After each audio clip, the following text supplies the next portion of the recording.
In today's video, I will walk you through how to spot fake volume before you trade on CoinGecko. Start by opening CoinGecko in your browser and searching for the coin you want to review. Click on the coin from the results to open its full coin page. Once you're on the coin page, the first thing to look at is the 24-hour trading volume shown near the top. This tells you how much of the coin has been traded over the past day.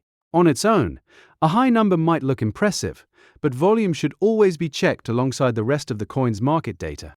Next, compare the 24-hour volume with the coin's market cap.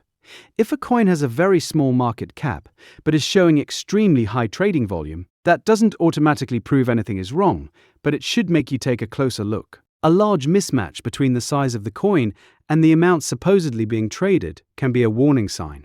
Now scroll down to the markets section. This is one of the most important areas for checking whether the reported volume looks believable. CoinGecko lists the exchanges and trading pairs where the coin is being traded, along with pricing and market activity data. Start by checking where the volume is coming from. If most of the activity is concentrated on one small exchange or on platforms you don't recognize, that's worth investigating.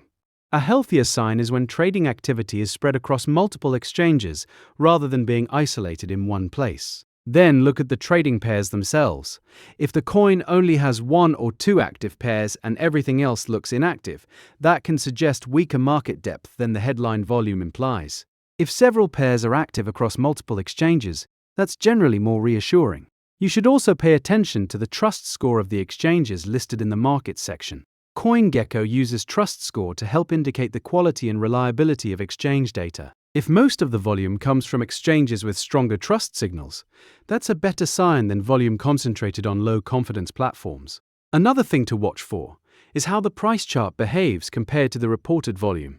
If the coin is supposedly doing a large amount of trading, but the price movement looks unnatural, flat for long periods, or full of sudden spikes, that can be another sign to investigate further. The key is not to rely on volume alone. Check the market cap, review the markets section, see where the volume is coming from, look at the active trading pairs, and pay attention to exchange trust score. When you combine those signals, it becomes much easier to judge whether the volume looks real or whether the market deserves extra caution. And that's how to spot fake volume before you trade on CoinGecko.